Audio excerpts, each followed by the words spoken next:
Hello, this is a presentation of Team 9. Our project is about analysis and prediction of hazardous liquid pipeline incidents in the US. With the rapid development of industry, the number of pipelines that are proposed or under construction is increasing year by year.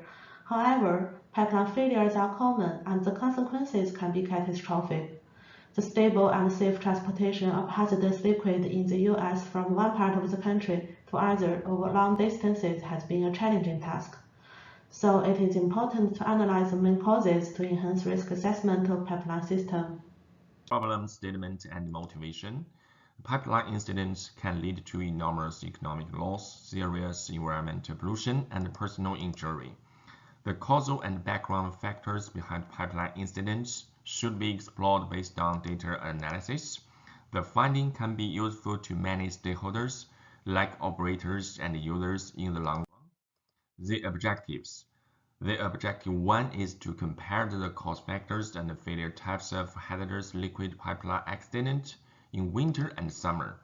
The objective two is to figure out the trends of consequences, failure types, and cause factors from 2010 to present. The objective three to identify the attributes that are associated with cause of incidents. The objective four is to predict the cause factors and failure types of pipeline incidents. For the objective one, we first find out the temperature data on the website and classify the examples into winter and summer. And then we process the data to get the number of each causes and failure types for each seasons. And finally, we use the bar charts to compare the results. And for the objective 2, we first calculate the economy loss for each year and then count the yearly incident number for each cause factors and failure types. And ultimately, we compare the trends of the results by line graph. The third objective is to analyze the correlation between the key attributes. Firstly, we read plenty of literature review identifying the main attributes. Furthermore, in order to predict the missing value, we will use key nearest neighbor model and filtering out the outliers. Then we use correlation matrix operator to find the correlation between the attributes.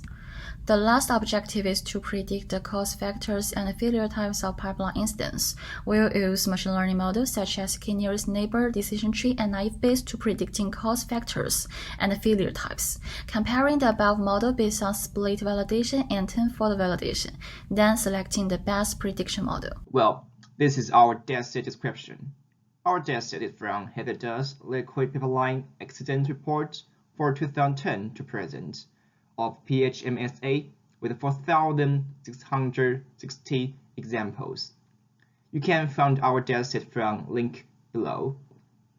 On the right side, you can see our key attributes, which include depth of cover, release type, pipe wall thickness, pipe diameters, liquid type, material, installation year, incident air type, date, and also location.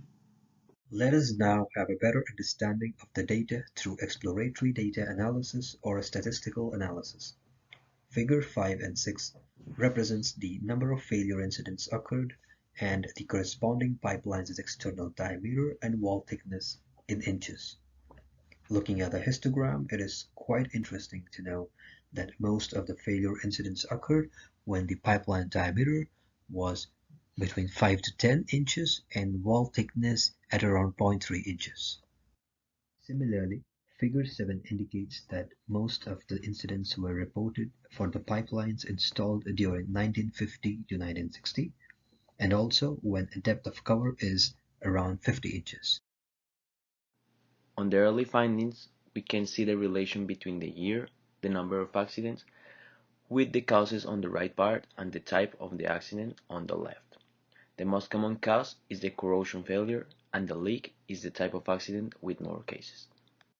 Considering the objectives of this research, the remaining steps are comparison between temperature trends and accident probability trends, prediction missing value using KNN model, analysis of the correlation between key attributes, prediction of cause factors and failure types using KNN decision trees and naive Bayes, And finally, model evaluation based on split validation and tenfold validation.